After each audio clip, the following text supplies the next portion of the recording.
과거는 변수일 뿐 영원히 벗어날 수 없는 저주 같은 것이 아니다. 앞으로의 삶을 결정짓는 것도 아니다.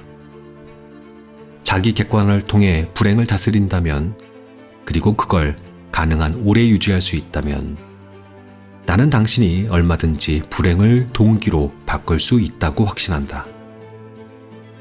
보다 단단하고 건강한 사람이 될 수 있는 발판이 되리라 생각한다. 희망이 없다, 운이 없다는 식의 말로 희망과 운을 하루하루 점치지 말라. 희망은 불행에 대한 반사작용과 같은 것이다. 불행이 있다면 거기에 반드시 희망도 함께 있다. 부디 나보다 훨씬 따뜻하고 성숙한 방식으로 타인의 불행에 공감하며 함께 내일을 모색해 나갈 수 있는 어른이 되길. 그리고 행복하길.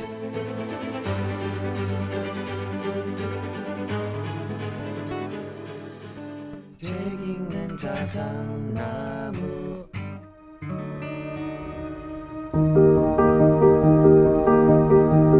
안녕하십니까. 모두의 아저씨 책 읽는 자작입니다. 에세이 버티는 삶에 관하여 나의 친애하는 적, 살고 싶다는 농담 등을 펴냈던 허지웅 작가의 2년 만의 신작이었던 2022년 8월에 발간된 최소한의 이웃을 여러분들께 소개하고 싶었어요. 그런데 이런저런 여건상 소개가 좀 어려워지고 말았네요. 아쉬워하던 차에 과거에 소개해드렸던 살고 싶다는 농담을 다시 들려드려야겠다 싶었습니다. 작가가 2018년 혈액암의 일종이었던 악성 림프족 진단을 받고 지독한 투병의 시간을 보내고 난 뒤의 글이었죠. 이후 인생에 확연히 달라진 시각을 갖게 되었다는 작가. 현재는 완치되어서 아주 건강한 상태라고 합니다. 고통과 불행으로부터 벗어나기 위해서 발버둥 쳐보지 않은 사람이 있을까요? 그러나 불행을 탓하는 일에만 몰두하다 보면 자칫 더 큰 피해의식의 수렁에 빠지기 쉽다고요. 불행한 현실 탓에 나만 이렇게 억울한 상황에 놓였고, 불행하기 때문에 여기서 벗어날 수도 없다는 절망감의 악순환이 이어지게 된다는 것인데요. 책에 이런 글이 있었어요. 불행이란 설국 열차 머리칸의 악당들이 아니라 열차 밖에 늘 내리고 있는 눈과 같은 것이다 라고요. 불행이라는 것을 껴안고 공생하면서 함께 인생을 버텨나가야 하는 감정으로 인정해 주자는 겁니다. 이 책은 죽음과의 사투 끝에 삶으로 돌아온 작가가 힘겨운 현실에 씨름하는 사람들에게 들려주는 단단한 조언입니다. 결국 오늘도 버티는 삶을 살아내고 있는 모든 이들에게 바치는 따뜻한 위로가 담겨 있어요. 이 책도 그렇고요. 또 작년에 발간된 최소한의 이웃도 나무님들의 많은 관심을 부탁드립니다. 자작나무 약국의 문을 열겠습니다. 오늘도 끝까지 함께 해주세요.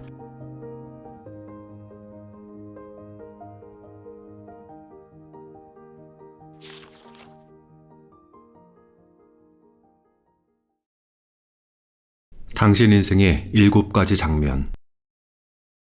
굿와이프 7번째 시즌 11번째 에피소드의 첫 장면은 다음과 같다. 모두 7개의 컷으로 이루어져 있다. 첫 번째는 딸이 태어나 처음으로 걷는 날이다. 두 번째는 벌써 조금 자란 아이가 첫 등교를 하는 날이다. 세 번째는 아이가 학교에서 장래 희망을 발표하는 날이다. 네 번째는 어느새 사춘기를 맞은 아이가 교정기 때문에 아무도 자기를 좋아하지 않는다며 눈물을 흘리고 슬퍼하는 장면이다. 다섯 번째는 부쩍 자란 아이가 졸업 무더회에 가려고 드레스를 차려입고 계단을 천천히 내려오는 모습이다. 여섯 번째는 그녀가 첫사랑과 키스를 하는 장면이다. 일곱 번째는 이제 성인이 된 그녀가 아버지와 평화롭게 대화하고 있는 모습이다. 그리고 그녀는 갑자기 어디선가 잘못 날아온 총알에 맞아 사망한다. 여기까지 2분이 걸린다. 처음 보고 두 가지 생각이 들었다. 첫 번째, 편집을 잘했다. 두 번째, 굿와이프가 종종 민주당 프로파간다를 자처하는 건 사실이지만 총기 금지 이슈 파이팅을 위해 이렇게까지 선정적으로 했어야 했나. 특히 두 번째 이유 때문에 다소 분했다. 총알이 날아오기 전까지 그 2분 동안 정말 내 딸처럼 애틋했기 때문이다. 조금 울었던 것 같다. 최근 우연히 이걸 다시 보게 되었다. 그런데 처음과는 많이 달랐다. 이야기 자체와는 무관하게 다른 종류의 생각을 하게 되었다. 나라면 어땠을까? 삶을 7가지 장면으로 요약하라고 했을 때 나라면 무얼 골랐을까? 요즘 부쩍 삶이 너무 힘들고 거기 무슨 의미가 있는지 모르겠다는 호소를 자주 듣는다. 구체적인 어려움을 호소하고 해결책을 찾는 사람들과 달리 이들은 문제를 파악하거나 해결하는 일에 관한 이미 희망을 놓아버린 상태다. 어제는 이런 쪽지를 받았다. 별일 없는 하루다. 그러나 언제나 그렇듯이 남편과 싸웠다. 다만 나만 찾는 아이가 오늘은 유독 더 힘들다. 오늘 하루 내내 단 한 번도 진심으로 웃어본 적이 없구나. 내 아이는 엄마의 얼굴에서 행복이라는 걸 본 적이 있기는 한 걸까? 벌써 40이 다 되고 왔는데 나는 어른이 맞기는 한 걸까? 이러한 이야기를 털어넣어 봤자 부모님은 걱정을 하실 테고 친구들은 적당히 공감하고 위로할 테다. 그러니 애초 그냥 말을 하고 싶지가 않다. 인생이 완전 망한 것 같다. 오늘 새벽에는 이런 쪽지를 받았다. 올해 27살인데 20살로 시간을 돌리고 싶다. 남들은 좋은 나이라고 하지만 나는 내가 다시 시작하기에 너무 늦었다고 생각한다. 철딱선이 없게도 말이다. 아마 27살밖에 안 되었으니 그 정도밖에 생각 못하는 모양이다. 시간을 돌리고 싶은 건 세상에 나보다 잘난 사람들이 너무 많기 때문이다. 20살 때로 돌아가면 뭐 하나라도 열심히 해서 적어도 남들만큼은 할 수 있지 않을까 생각하고 있다. 열등감과 자존감 문제라는 걸 알고 있다. 학벌, 외모, 직업, 집안 무엇 하나 내놓을 게 없다. 도대체 어떻게 해야 열등감을 느끼지 않고 살 수 있는지 모르겠다. 두 가지 질문 모두 나는 대답을 할 수 없다. 나는 행복할 수 있는 방법이나 시간을 돌리는 방법에 대해 알지 못한다. 특히 시간을 돌리는 방법에 관해선 알더라도 돌리고 싶지 않다. 이미 벌어진 일은 벌어진 대로 잘 껴안고 살아갈 생각을 해야지. 그것을 인력으로 애써 돌이킨다고 해서 처음처럼 돌아갈 수 있는 게 아니라는 걸 이제는 삶을 통해 잘 알고 있다. 맙소사, 그걸 이 나이 먹고서야 안다. 액정 보호 필름을 붙이는 것과 같다. 붙이기 어렵다. 먼지가 들어가고 지문이 남는다. 그래서 지금 당장 확 떼어버리고 처음부터 다시 시작하고 싶은 거 알고 있다. 하지만 그랬다가는 정말 망치게 된다. 미련을 버리지 못해 먼지를 빼고 지문을 지우려다 아예 구겨지고 망가지게 되는 것이다. 물론 운이 좋은 아이들은 액정보호 필름을 새 걸로 다시 사주는 부모가 있다. 그런 부모가 없다고 화를 내거나 아파하지 말아라. 시간 낭비다. 그냥 먼지와 지문을 참고 살아가는 방법을 빨리 배우면 된다. 부모가 사준 두 번째 기회를 누리는 아이들은 그러한 방법을 배울 굴곡이 없다. 언젠가 알게 되겠지만 나와 내 주변의 결점을 이해하고 인내하는 태도는 반드시 삶에서 빛을 발한다. 그걸 할 줄 아는 사람과 모르는 사람의 삶은 확연히 차이가 난다. 그렇다고 당신은 사랑받기 위해 태어났다거나 당신에게는 충분한 자격이 있습니다. 걱정할 것 없으니까 삶을 즐기세요. 어머니는 강합니다. 따위의 해교한 덕담이나 쉽고 따뜻한 말로 애두를 수도 없다. 상대방이 이야기를 듣지 않고도 얼마든지 외워서 해답처럼 중얼거릴 수 있는 명제와 구호들이 있다. 그러나 그런 종류의 쌀로 밥 짓는 이야기는 어느 누구도 진심으로 위로할 수 없다.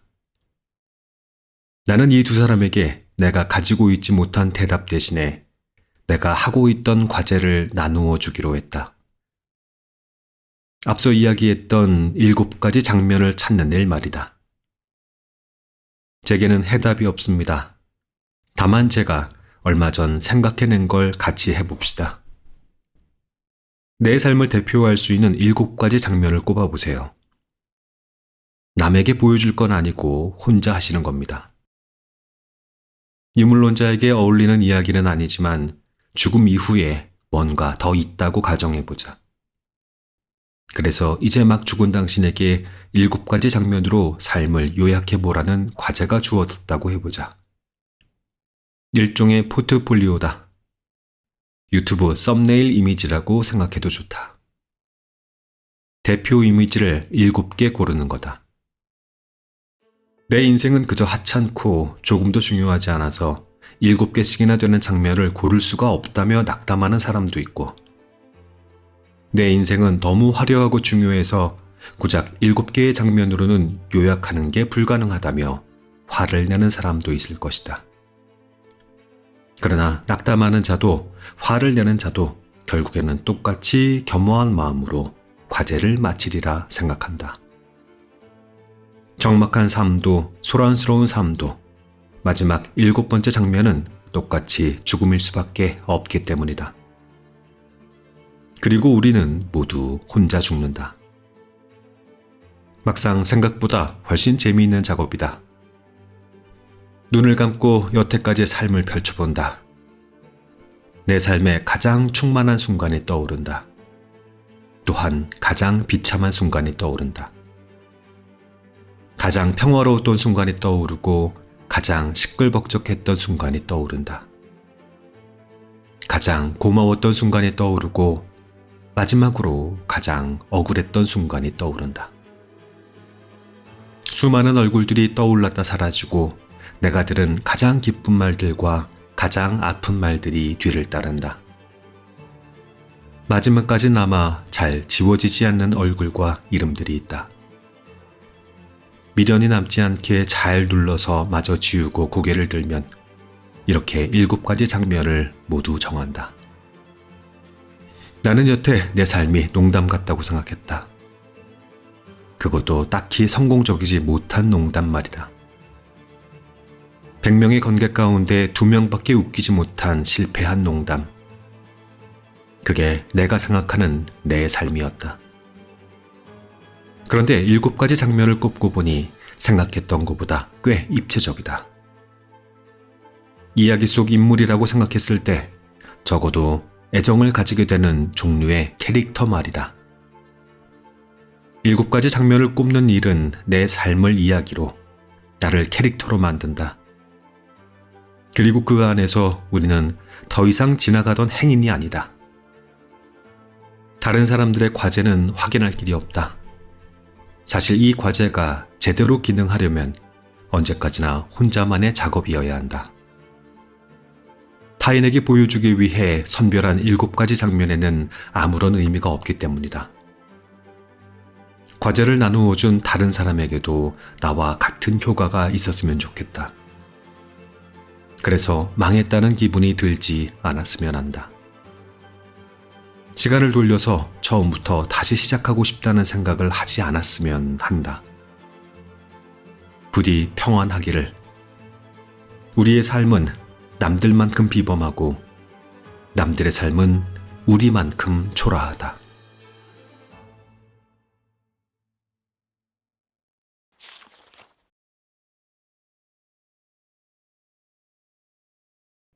삶의 바닥에서 괜찮다는 말이 필요할 때 누군가 내게 질문을 해왔다. 지금이 밑바닥이라는 걸 어떻게 알 수 있나요? 나는 대답했다. 더 이상 자존심이 상하지 않을 때가 밑바닥인 것 같습니다.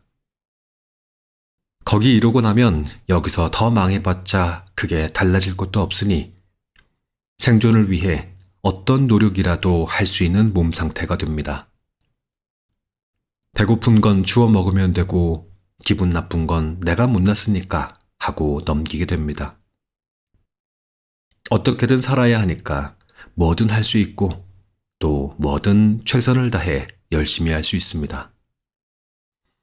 진짜 문제는 그렇게 삶이 알려준 값비싼 교훈이 영원히 지속되지 않는다는 데 있다.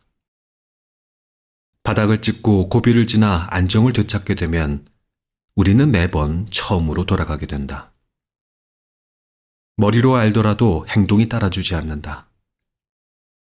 입으로는 말할 수 있어도 정작 나 자신에게 적용하기 점점 어려워진다.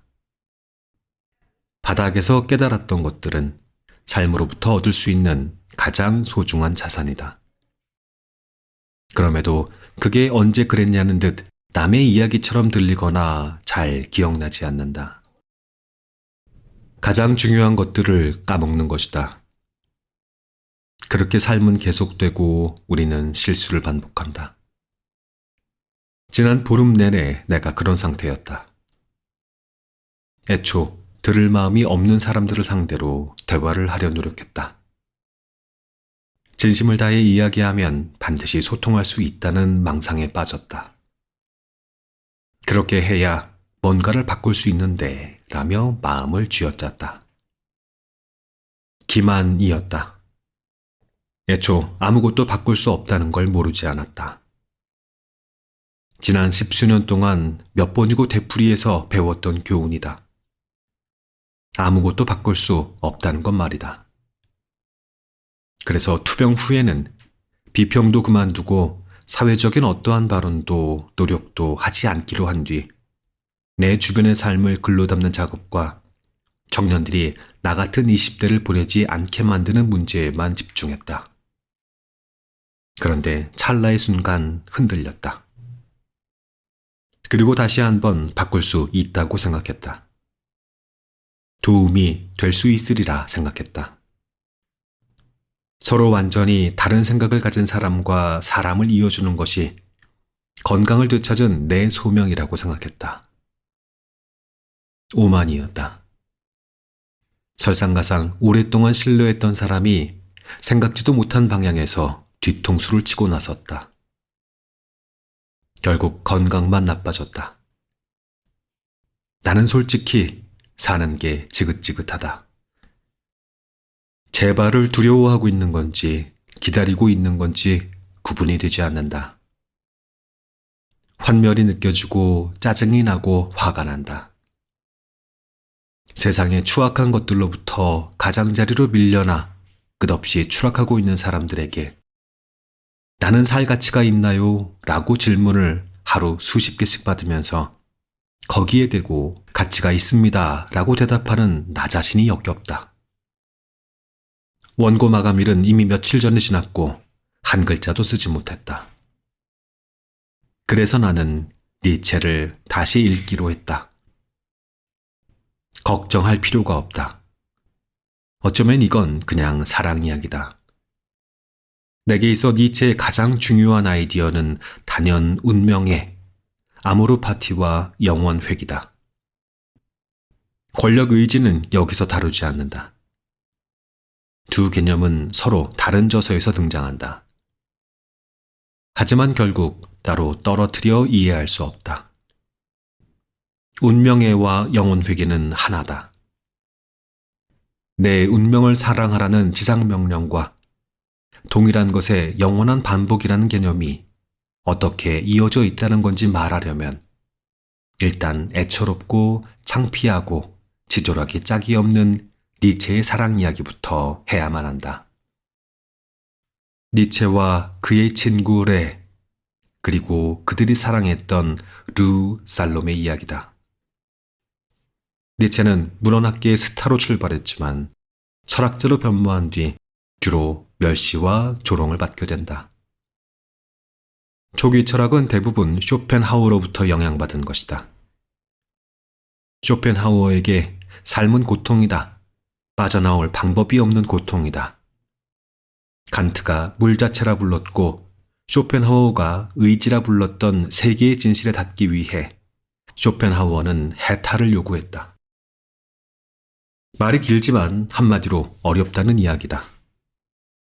더 짧게 말하자면 우리는 안 될 거야 라는 거다. 니체는 쇼펜하우어와 바그너를 열렬히 사랑했음에도 불구하고 내심 염세주의를 혐오했다. 그는 이를 극복할 방법을 고심하는 중이었다. 그러던 어느 날 지옥과도 같은 사랑의 운명이 니체를 습격했다. 파울 레는 러시아에서 온 당대의 걸출한 여성 루 살로메에게 청혼을 했다가 거절당했다. 다만 살로메는 여지를 주었는데 남자 2명과 여자 1명으로 이루어진 지적 동거는 허락할 수 있다는 것이었다. 거의 동시에 레는 친구이자 철학적 스승인 니체를 떠올렸다. 레는 니체 정도라면 연적으로서 얼마든지 그를 능가할 수 있다고 생각했던 것 같다. 그렇게 레는 니체에게 살로메를 소개했다. 니체는 평생 고독과 싸워왔다. 당시 그는 아무에게나 충동적으로 청혼을 했다. 공식적으로 기록된 것만 2번이다. 상습 청혼자 니체는 살로메를 보자마자 말했다. 어느 별에서 떨어졌길래 우리는 이곳에서 만난 걸까요? 살로메가 답했다. 어찌됐든 나는 쥐리에서 왔다오. 니체는 살로메와 많은 시간을 함께하면서 도무지 어찌할 수 없는 무시무시한 사랑에 빠졌다. 그는 살로메에게 2번 청혼하고 2번 거절당했다. 그러고 나서야 3인 동거 계획에 겨우 동의했다. 니체는 살로메에게서 삶의 모든 영역을 함께 나눌 수 있는 동지로서의 가능성을 보았다. 그는 살로메와 타우텐부르크의 휴양지에서 즐거운 시간을 보냈다. 아마도 그의 삶을 통틀어 가장 완벽하고 아름다운 시절이었다. 그러나 레가 기다리고 있었다. 세 사람은 의기투합한 대로 결국 라이프치히에서 3인 동거 계획을 실행한다. 살로메는 니체를 사상가로서 좋아했지만 남자로서는 아니었다. 니체가 바보가 아닌 이상 그걸 몰랐을 리 없다고 생각한다. 어찌됐든 니체는 그렇게라도 함께하고 싶었던 것이다. 나는 그 선택이 참 처량하다. 한 달이 지났다. 레와 살로메가 파리에서 동거를 이어나가자는 제의를 한다. 그리고 필요한 것들을 준비하기 위해 2사람이 먼저 출발하겠다고 주장한다. 니체는 홀로 남았다. 그리고 살로메와 함께할 파리의 숙소를 수소문했다. 시간이 흘렀다.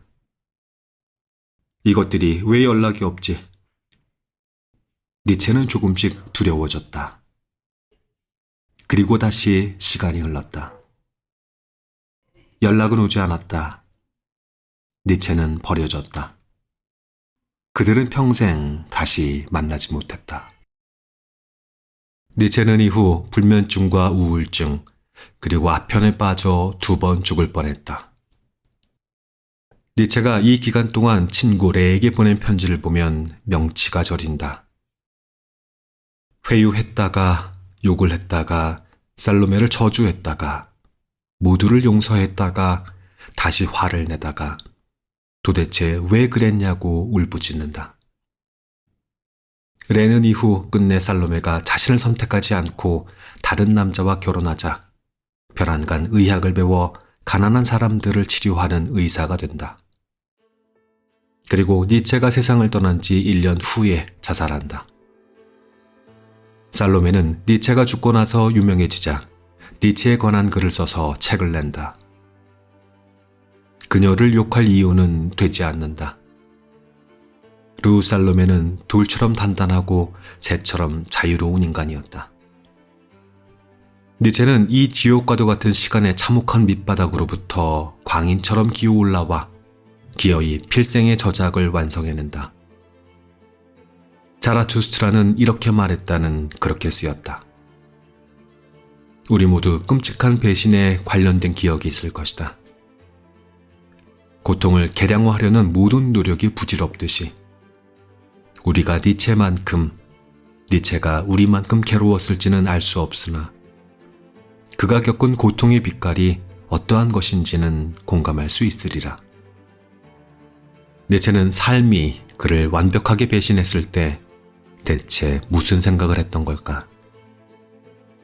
자라투스트라는 이렇게 말했다에 등장하는 영원 회귀는 동일한 것의 영원한 반복이다. 우리가 죽으면 똑같은 인생이 다시 반복된다는 이야기다. 시간 여행이 아니다. 평행 우주도 아니다. 완전히 토시 하나 바뀌지 않은 그대로가 반복된다는 것이다. 나는 이 구조를 여러 번 읽고 이해한 뒤 토할 뻔했다. 우리가 과거의 인생을 반복하고 있고 그것을 다시 영원히 반복한다는 아이디어는 끔찍한 생각이다. 니체는 정확히 바로 그 공포에 맞서라고 이야기한다.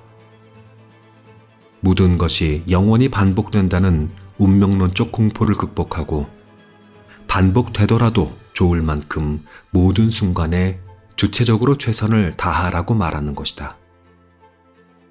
상관없다고. 이토록 끔찍한 삶이라도 내 것이라고 외치라는 것이다. 나아가 그러한 삶을 사랑하라 주문하는 것이다. 니체의 영원 회개는 바로 그 순간 내 삶의 고통과 즐거움 모두를 주인의 자세로 껴안고 긍정하라는 아모르 파티와 결합한다. 니체가 자라투스라는 이렇게 말했다를 쓰고 있을 무렵 그는 영원에게를 말하면서 누구를 떠올렸겠는가? 당연히 루살로메다. 그는 그녀로 인해 고통을 겪었다. 끔찍하고 참담했다. 하지만 그렇다고 해서 그녀와 함께했던 아름다운 시간마저 모두 부정될 수는 없지 않은가? 아니다. 타우텐부르크에서의 시절은 니체 인생의 정점이었다. 전에 없었던 기쁨이었다. 삶의 가장 기쁜 순간을 반복하기 위해서라면 가장 추악한 순간마저 얼마든지 되풀이하겠다고 결심하는 순간, 니체는 자라투스트라가 되어 큰 소리로 외치는 것이다. 그것이 삶이었던가? 좋다. 그렇다면 다시 한번. 니체는 1889년 광장에서 마부에게 학대당하고 있던 말을 부둥켜 안고 울부짖다 쓰러진 뒤 완전히 미쳐버린다.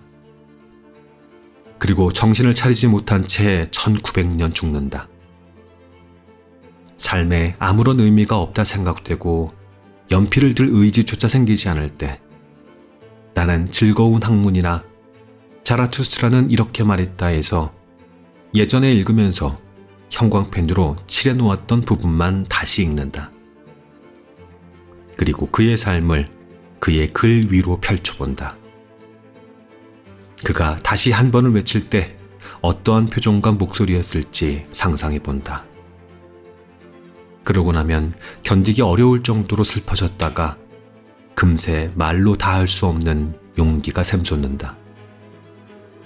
이렇게 글을 쓰고 나니 마음으로부터 어둠이 걷히고 햇살이 비추어오는 기분이다. 이제 나는 괜찮다. 이 글이 부디 여러분에게도 괜찮다고 말해줄 수 있으면 좋겠다.